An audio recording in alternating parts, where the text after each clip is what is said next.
मेरे सामने उपस्थित सभी प्रबुद्धगण, सबसे पहले तो स्वदेशी जागरण मंच के सभी अभियान में जुड़े हुए सब बंधुओं को बधाई और विशेष रूप से स्वावलंबी भारत अभियान के डिजिटल लॉन्च के लिए आपको बहुत बहुत शुभकामनाएं।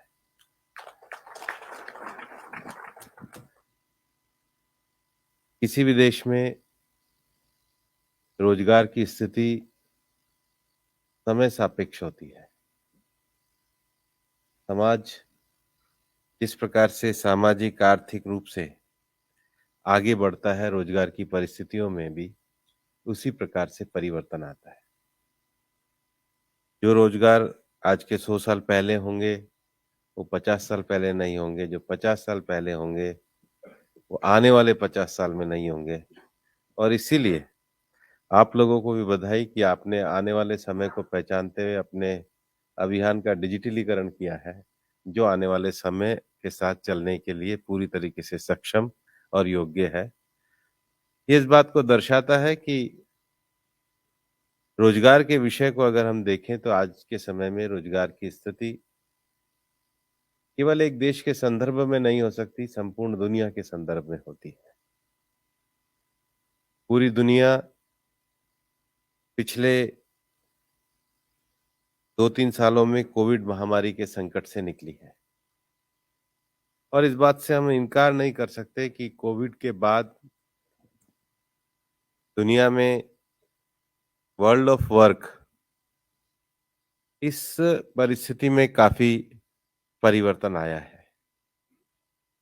ऐसे समय में जब कोविड के संकट में सब लोग सोच रहे थे कि इसका क्या समाधान होना चाहिए, भारत ने माननीय प्रधानमंत्री श्री नरेंद्र मोदी जी के नेतृत्व में आत्मनिर्भर भारत के पैकेज को पूरे देश में आगे बढ़ाया और उसका एक बहुत बड़ा परिणाम हुआ कि आज जब कोविड के संकट से हम निकल गए हैं और दुनिया अभी भी यूक्रेन और रशिया के संकट के कारण एक असंतुलन की स्थिति में भारत न केवल अपनी आर्थिक प्रगति की रफ्तार को बढ़ा रहा है, बल्कि अगर पिछले 6 महीने में आप देखेंगे तो भारत में जीएसटी का कलेक्शन भी बढ़ा है और प्रोविडेंट फंड में एनरोलमेंट की भी संख्या बढ़ी है, जो दर्शाता है कि इतने सारे संकट के बाद भी हम परिस्थितियों के इस वातावरण में सुगमता के साथ निकले और आगे बढ़े हैं, जिसका श्रेय माननीय प्रधानमंत्री जी के नेतृत्व को जाता है। कोविड की सिचुएशन के बाद जो बड़ा चैलेंज है, क्योंकि कोविड में हमने देखा था कि देश में बड़ी संख्या में माइग्रेंट लेबर्स अपने-अपने घर लौटे थे और न केवल माइग्रेंट लेबर अपने घर लौटे थे, सरकार ने एक अतिरिक्त आत्मनिर्भर भारत योजना में ग्रामीण क्षेत्र में पैकेज देकर ग्रामीण क्षेत्र में मानव कार्य दिवसों की बढ़ोतरी भी करी। लेकिन उसके साथ ही साथ सरकार ने इंफ्रास्ट्रक्चर के क्षेत्र में, बाकी क्षेत्र में बड़ा भारी निवेश करके सुदूर ग्रामीण क्षेत्रों तक को सुदृढ़ और सबल बनाने का कार्य किया है। और इसलिए कोविड के बाद पूरे दुनिया में जो सबसे बड़ी चुनौतियां है वो ग्रामीण क्षेत्र में रोजगार के अवसरों को खड़ा करना,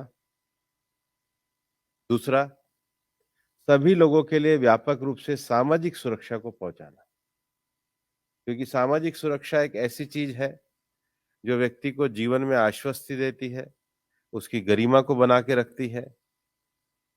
तीसरा, असंगठित क्षेत्र से संगठित क्षेत्र की ओर लोगों को रोजगार के लिए प्रेरित करना, ताकि इस संगठित क्षेत्र में आने के बाद वेतन का नियमीकरण रहता है, बाकी सुविधाएं रहती हैं, श्रम कानूनों में एक प्रकार का सामंजस्य रहता है। और उससे भी जो बड़ी बात है और जो मुझे लगता है जिस पर हमारी सरकार भी बहुत अच्छे तरीके से कार्य कर रही है कि श्रमिक कार्यबल में महिलाओं को समुचित सादर पूर्वक गरिमापूर्ण स्थान प्रदान करना, क्योंकि कार्यबल में अगर महिलाओं का अगर हमने सही स्थान नहीं रखा तो भी रोजगार की संभावनाओं में समाज की बदलती हुई दिशा में जो चुनौतियां हैं उसको हम पूरा नहीं कर पाएंगे। जो दुनिया में कोविड के कारण बड़े परिवर्तन आए, उसमें अगर हम देखेंगे कि कोविड से पहले जो पूरा दुनिया में मैन्युफैक्चरिंग और इकोनॉमी चलती थी, वो सप्लाई चेन बेस पे चलती थी। एक महाद्वीप में कुछ चीज़ बनती थी, दूसरे महाद्वीप में कुछ चीज़ बनती थी। तो जो बिज़नेस मॉडल है, उसमें परिवर्तन आया। कोविड के बाद अगर कोई सबसे बड़ी बात बढ़ी तो रिमोट काम और फ्लेक्सिबल आवर्स जो है, उसमें बड़ा परिवर्तन आया है। तीसरा विषय जो है, जिसका डिजिटलाइज के कारण बहुत चीज़ों का ऑटोमेशन हुआ है और फिर सबसे बड़ी बात है कि नए जॉब्स क्रिएट हुए हैं। यही कारण है कि हमने जब नए लेबर कोड बनाए, तो हमने गिग वर्कर और प्लेटफॉर्म वर्कर के लिए अलग से अपने लेबर कोड में हम परिवर्तन लेकर के आए हैं और नए कोड में उनके परिवर्तन के साथ ही साथ हम लोगों ने उनके सोशल सिक्योरिटी का, उनके स्टेटस का, उनके कंपनसेशन का भी प्रावधान किया है। ये बदलते हुए समय के कारण बहुत ज़रूरी है। ये इसलिए भी ज़रूरी है कि आपका एक ड्राइवर 15,000 20,000 रुपए लेता होगा, लेकिन उबेर का जब एक टैक्सी का ड्राइवर चलता है, तो एक तो उसको पता नहीं है कल भी उसका एक कॉन्ट्रैक्ट रहेगा या नहीं रहेगा। जितना कमाएगा उतना अर्न करेगा। ऐसे में अगर उसकी अनिश्चितताएँ होंगी तो उसको सोशल सिक्योरिटी देना, उसको सम्मानपूर्वक गरिमापूर्ण वातावरण देना, ये ज़रूरी है। और दुनिया में अगर किसी देश ने सबसे पहले अपने यहाँ लेबर कोड में परिवर्तन करके अगर गिग वर्कर को कोई कानूनी मान्यता दी और उनकी सामाजिक सुरक्षा की बात करी है, तो वो भारत है और माननीय प्रधानमंत्री जी के नेतृत्व में हमने किया है। और इसलिए जो एक और विषय जो आता है, वो माइग्रेंट लेबर का आता है। हमारे यहाँ भी कार्यबल में संगठित क्षेत्र में जो काम करने वाले 10% के करीब लोग हैं, लेकिन 90% लोग तो असंगठित क्षेत्र में काम करते हैं। असंगठित क्षेत्र में जो माइग्रेंट लेबर है, वो मौसमी भी होता है। जब पंजाब में फसल कटती है, तो कुछ समय के लिए लोग जाते हैं। जब भट्टा मजदूर होते हैं, तो कुछ समय के लिए लोग जाते हैं। मैं तो बिहार से भी बहुत मेरा नाता रहा और हरियाणा, पंजाब से भी रहा, तो दोनों प्रदेशों की स्थिति को मैंने बहुत अच्छी तरीके से आकलन करके देखा है। ऐसे में माइग्रेंट लेबर की अलग-अलग तरह की समस्या है। भारत सरकार ने लेबर ब्यूरो के माध्यम से माइग्रेंट लेबर का सर्वे प्रारंभ किया है। दूसरा एक जो बड़ा क्षेत्र है, जो अनऑर्गेनाइज्ड सेक्टर में बड़ा क्षेत्र है, वो डोमेस्टिक वर्कर है। कई बार हमें लगता है कि डोमेस्टिक वर्कर मतलब घर में केवल झाड़ू-पोछा करने वाला है। जब हमने डोमेस्टिक वर्कर का सर्वे शुरू किया, तो कम से कम 12 किस्म के वर्क दिखे। घर का माली भी डोमेस्टिक वर्कर ही है। सामने वॉचमैन है, वो भी डोमेस्टिक वर्कर ही है। क्वेश्चन ये आया कि ट्यूशन वाले को भी डोमेस्टिक वर्कर माना जाए या ना माना जाए, पर फिर भी हमने कुल मिलाकर डोमेस्टिक वर्कर का, घर का ड्राइवर भी डोमेस्टिक वर्कर ही है। तो ये जो रोजगार का क्षेत्र है, इसमें भी भारत सरकार ने लेबर ब्यूरो के माध्यम से एक नया सर्वे प्रारंभ किया है। और इसलिए जो हमारी चुनौती है, वो चुनौती ये है लेस एम्प्लॉयमेंट। एम्प्लॉयमेंट है, लेकिन जितनी उसकी अपेक्षा है, उसके अनुरूप उसको एम्प्लॉयमेंट पर पहुंचाने का विषय है। दूसरा जो विषय है, वो उसका सर्वाइवल के साथ-साथ क्या वो अपनी सेविंग्स अपने बाकी के भविष्य के लिए कर पा रहा है, उस चुनौतियों में हम उसको कैसे सोशल सिक्योरिटी प्रोवाइड करें। फिर तीसरा, अगर सेविंग नहीं है तो सोशल सिक्योरिटी प्रोटेक्शन है क्या? और अगर उसका पहला जॉब कोई क्राइसिस में चला जाता है, तो उसके लिए आगे की व्यवस्था क्या है? और इसलिए सरकार ने रोजगार में, अपनी नीतियों में, अपने विषयों में काफ़ी चीज़ों को आगे बढ़ाने का काम किया है। कोविड के बाद जहाँ सरकार के द्वारा आत्मनिर्भर भारत रोजगार योजना लाई गई, वहीं हम ये जानते थे कि कोविड में सबसे बड़ी जो चुनौती है, वो एमएसएमई को अपने वर्कर्स के पीएफ के लिए है। बड़े-बड़े रोजगार क्षेत्रों में इसलिए सरकार ने प्रोविडेंट फंड को भी 12% को कोविड में देने का काम किया। उसके साथ ही साथ पूरे देश में स्वरोजगार को बढ़ाने के लिए प्रधानमंत्री employment generation programme, Pandit Deendayal Upadhyay ग्रामीण कौशल्य योजना, पंडित दीनदयाल उपाध्याय अंत्योदय योजना, नेशनल अर्बन लाइवलीहुड मिशन, प्रधानमंत्री मुद्रा योजना, उसके साथ ही साथ देश में रोजगार के क्षेत्रों को बढ़ाने के लिए पीएलआई स्कीम लेकर के आए, ताकि जो उद्यमी है, वो प्रोडक्ट लिंकेज इंसेंटिव उनको मिले, ताकि ज्यादा से ज्यादा उस इंसेंटिव के लिए ज्यादा रोजगार के अवसरों को करें। देश में रोजगार बढ़ने के साथ साथ जब कहते हैं कि जब गति होती है, गति माने जब अपनी प्रगति के लिए गति जरूरी है। वैसे तो पूना में तो ज्योतिबा फुले की पंक्तियां हैं, गति गति बिना मति, मति बिना गति गई और गति बिना, हाँ, तो गति बहुत जरूरी है। गति के लिए फिर प्रधानमंत्री के अंदर गति का अर्थ है कि देश में एकदम वातावरण बनना चाहिए, हमारे पोर्ट बनने चाहिए, इंफ्रास्ट्रक्चर बनने चाहिए। हालांकि वो सामाजिक संदर्भ में, मैं नए आर्थिक संदर्भ में, उसका पंक्तियां सेम है लेकिन ये नए आर्थिक संदर्भ में है।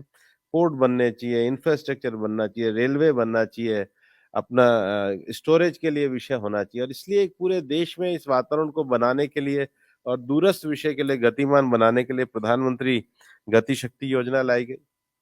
भारत के उत्पादों को बढ़ाने के लिए मेक इन इंडिया प्रोग्राम को लेकर के आए।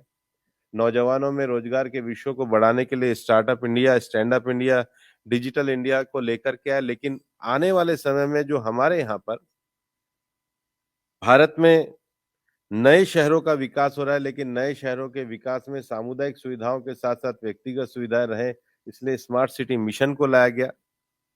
लेकिन इन सबको करने के साथ ही साथ माइग्रेशन और मोबिलिटी पार्टनरशिप ये बहुत जरूरी है।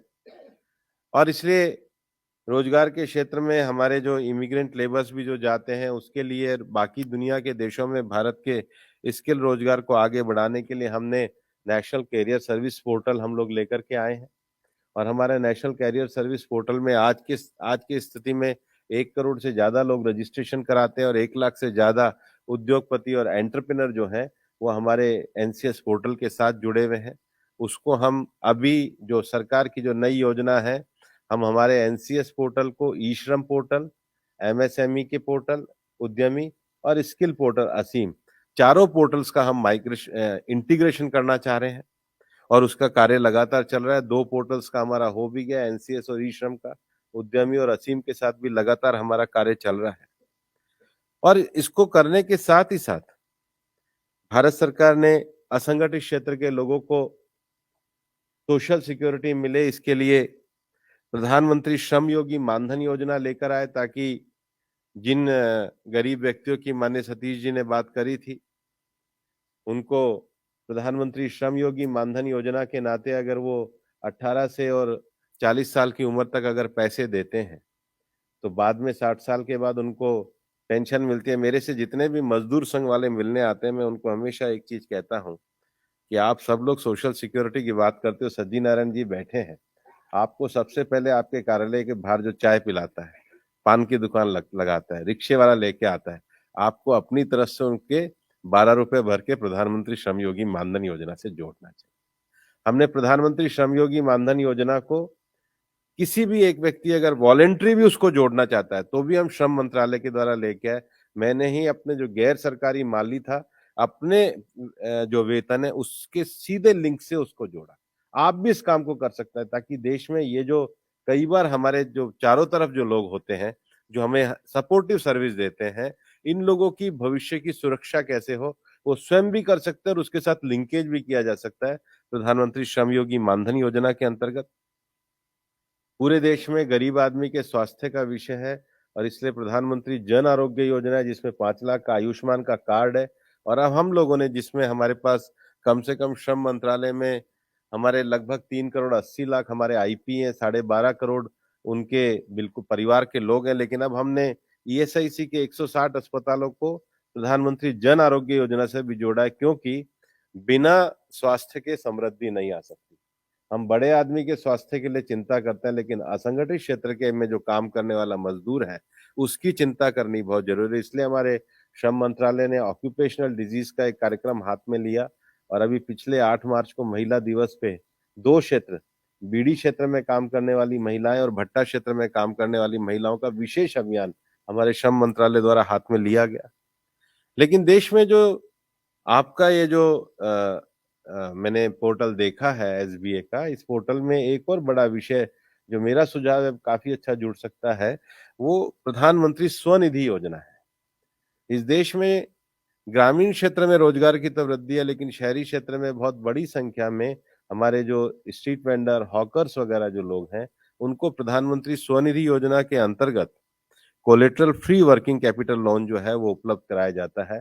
और ये एक इतना बड़ा है जिसमें स्वरोजगार के क्षेत्र में सरकार के द्वारा इतना बड़ा जो फाइनेंसिंग का क्षेत्र है, कम से कम जो शहरी गरीब मध्यम वर्गीय जो शहरी गरीब वर्ग है, उनके रोजगार के लिए वो उसको ज़्यादा ब्याज ना लगे रोजगार के लिए उसको सरकार के द्वारा ये कोलेटरल फ्री कैपिटल जो उपलब्ध कराया जाता है। और इसीलिए सारे भविष्य में हम लोग अपने माइग्रेंट लेबर को one nation one ration card उसके साथ भी जोड़ने ही वाले हैं। लेकिन जो रोजगार की जो संभावना है वो सामान्यतः हमें बढ़ते हुए शहरों में और बढ़ते हुए क्षेत्र में लगता है, लेकिन हमारे पास बहुत सारा आर्ट से लेकर के और बहुत सारा ऐसा काम है। अब जैसे मैं मणिपुर गया, लोकटक झील में इतना हजारों टन वहाँ मछली का उत्पादन है, लेकिन वो जो ग्रामीण क्षेत्र है, त्रिपुरा जाएंगे इतना पाइनएप्पल का उसका जो वैल्यू एडिशन है उसको जो जोड़ना है। और इसके लिए मेरा ये मानना है कि फोकस केवल बड़े शहरों में नहीं करना चाहिए, कम से कम इस तरह के आंदोलनों को देश के एस्पिरेशनल डिस्ट्रिक्ट्स को फोकस करना चाहिए। क्योंकि एस्पिरेशनल डिस्ट्रिक्ट्स में जो संभावनाएं हैं और उनकी जो बेस्ट प्रैक्टिसेस हैं, और इसलिए अभी झारखंड में अपना पलामू में जो ये ये जो हैंडीक्राफ्ट और जो कपड़े बनाने का विषय है, पलामू में एक बड़ा अच्छा सेंटर शुरू किया और मेरे को लगता है इसमें अगर देश भर में जो सेल्फ हेल्प ग्रुप हैं, वो बड़ी योजना का काम करते हैं। और सेल्फ हेल्प ग्रुप को अगर स्ट्रेंथन करते हैं तो वो छोटे क्षेत्रों में माइक्रो फाइनेंसिंग के आधार पर भी रोजगार को बढ़ाने के विषयों को आगे बढ़ाते हैं। लेकिन इसके साथ ही साथ सरकार के द्वारा ई श्रम पोर्टल का बनाया गया है। और जब ई श्रम पोर्टल बनाया था तो जो सतीश जी अपने विषय में बता रहे थे कि जनधन, आधार और मोबाइल, ये प्रधानमंत्री नरेंद्र मोदी जी की जो विशेष दृष्टि है उसके कारण पूरे देश भर में पिछले 8 साल में 4 लाख से ज्यादा नेशनल कैरियर सर्विस सेंटर बने। और उसमें हम लोगों ने 8 महीने के अंतर्गत 28 करोड़ ई श्रम पोर्टल पे असंगठित क्षेत्र के लोगों का रजिस्ट्रेशन किया। और जो असंगठित क्षेत्र के जो 28 करोड़ लोगों का रजिस्ट्रेशन किया, आपको ये जानकर आश्चर्य होगा, देश में 400 से ज्यादा ऑक्यूपेशन नजर आए। पिछले दिनों दुनिया के कई देशों में जब ये बात होने लगी कि मेडिकल क्षेत्र में जब हमारा स्वास्थ्य विभाग के साथ विषय और बातचीत चली, तो उन्होंने लगा कि लगता ही है कि मेडिकल क्षेत्र में केवल डॉक्टर होते हैं, नर्सेज होते हैं। लेकिन जब हमने ई श्रम पोर्टल पे अपने रजिस्ट्रेशन के मॉड्यूल को देखा तो हमें 23 किस्म के लोगों ने ऑक्यूपेशन के रूप में रजिस्टर्ड करा रखा। सामान्यतः शहरों में बुजुर्गों के लिए ड्रेसर की आवश्यकता होता है, तो ट्रेन नर्स तो नहीं है, लेकिन ड्रेसिंग के लिए उनको लोग चाहिए होते हैं। इतने ऑक्सीजन संयंत्र चला दिए, उनको चलाने के लिए लोग चाहिए होते हैं। वेंटिलेटर है, उनको मेंटेनेंस करने वाले लोग चाहिए होते हैं। ये 400 जो ऑक्यूपेशंस हैं, ये 400 ऑक्यूपेशंस में से ही बहुत सारे नए संभावनाएं और रोजगार खड़े होते हैं। भारत सरकार ई श्रम पोर्टल के माध्यम से इसको लेकर के काम कर ही रही है। इसके साथ ही साथ देश में रोजगार को बढ़ाने के लिए जो हमारे श्रम कानून है जो पुराने हो गए, 1926 से 1880 से और कब से वो कानून चल रहे हैं, उनको सुधार करके उन श्रम कानूनों को एक 4 कोड के अंतर्गत लाया गया, जिसका जिसका सबसे बड़ा उद्देश्य है कि देश में रोजगार के विषयों को आगे बढ़ाना, एडमिनिस्ट्रेशन को सुगम करना और कम से कम कंप्लायंस का बर्डन देश के छोटे उद्योगों पे करना, जिस कंप्लायंस के बर्डन को कम करके वो रोजगार के विषयों को आगे बढ़ा सके। दुनिया में जो इस समय हमारे देश में भी है, लेकिन दुनिया में जो वर्ल्ड ऑफ वर्क चेंज हो रहा है, उसमें जो सबसे बड़ा रोजगार के विषय में चुनौती आ रही है, जो मैं आपके पोर्टल के माध्यम से भी देख रहा हूँ, आपने भी अपने पोर्टल में उसको इंगित किया है, वो दुनिया में स्किल गैप की सबसे बड़ी समस्या है। लोगों के मन में काम करने की इच्छा है, भावना है, डिग्री भी ले ली, और जो स्किल गैप है उसको कवर अप करना बहुत बड़ी आवश्यकता है। और इसलिए अभी जब पिछले दिनों आईएलओ में कॉन्फ्रेंस थी, उसमें भी यही विषय हमारा हुआ था कि दुनिया भर में स्किल गैप को आइडेंटिफाई करके उसके रिक्वायरमेंट को आइडेंटिफाई करना और उसके लिए नई अपॉर्चुनिटीज खड़ी करना। उसके साथ ही साथ रूरल माइग्रेंट लेबर के भी स्किल गैप को चेक करना। इसके लिए मैंने पहले ही बताया है कि हमारी सरकार के द्वारा माइग्रेंट लेबर का एक सर्वे का कार्यक्रम भी इस विषय में चल रहा है। रोजगार के क्षेत्र में पिछले दिनों जो पीएलएफएस का सर्वे आया है, उसके साथ ही साथ हमने 2 तरह के सर्वे किए क्योंकि इससे पहले जो सांख्यिकी विभाग का सर्वे हम करते थे पीएलएफएस का, वो देश में उपलब्ध कार्यबल कितना है, उसको बताया जाता था। लेकिन अब हमने रोजगार के क्षेत्र में केवल जो पीएलएफएस का सर्वे है वो सप्लाई साइड का है, लेकिन देश में रोजगार में डिमांड की स्थिति क्या है, इसको लेकर के लेबर ब्यूरो का हमने सर्वे करा है। 3 सर्वे हो चुके हैं, उसके भी 2 भाग हमने करे हैं। पहला सर्वे हम इंस्टीट्यूशन बेस करते हैं और दूसरा सर्वे एरिया बेस करते हैं। इंस्टीट्यूशन बेस जो हमारे सर्वे हैं उसकी 3 रिपोर्टें आई हैं और उसमें जो 9 क्षेत्र हैं, कृषि के अलावा जो 9 क्षेत्र हैं, मैन्युफैक्चरिंग का क्षेत्र हो सकता है, ट्रांसपोर्ट का क्षेत्र है, हॉस्पिटैलिटी का क्षेत्र है, एजुकेशन का क्षेत्र है। इस प्रकार के जो 9 क्षेत्र हैं उसमें आईटी का क्षेत्र है। इस प्रकार के क्षेत्र में रोजगार कैसे बढ़ा है और मेरे को ये बताते हुए खुशी है कि इन सभी क्षेत्रों में 2014 में हमारी सरकार आने के बाद रोजगार का सृजन सबसे ज्यादा हुआ है। आईटी के क्षेत्र में तो 120% 2014 की तुलना में रोजगार हमारे देश में बढ़ा है। इतना ही नहीं, पिछले कोविड के बाद भी जब हम कोविड की तीसरी लहर से निकले हैं तो उसमें जो रजिस्ट्रेशन है वो ज्यादा हुआ है, जो इस बात से भी दर्शाता है कि देश में जीएसटी के कलेक्शन से लेकर के और ईपीएफओ के पेरोल को अगर आप देखेंगे तो रजिस्ट्रेशन हमारा बढ़ रहा है। लेकिन ये इंस्टीट्यूशन बेस्ड सर्वे है जिसमें 10 और उससे ज्यादा लोग काम करते हैं। भारत में जो रोजगार का बड़ा क्षेत्र है वो अनऑर्गेनाइज सेक्टर है, इसलिए अब हम इसको एक सर्वे और हम लोग क्वार्टरली शुरू कर रहे हैं जो एरिया बेस होगा। जैसे पूना का जो ये क्षेत्र है इसमें जो इंस्टीट्यूशन बेस्ड सर्वे है उसके कारण सब्सिडी जो रोजगार पैदा करता है उसको वैल्यू एडिशन करने के लिए जो रोजगार पैदा होता है।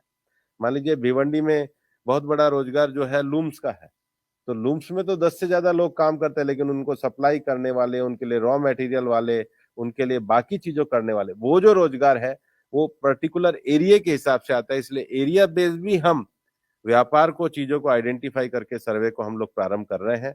और मैं आशा करता हूं कि अभी हमारे जो क्वार्टरली सर्वे जो है आपको हमारे लेबर ब्यूरो की वेबसाइट पे वो आंकड़े भी उपलब्ध हैं, आप देख सकते हैं।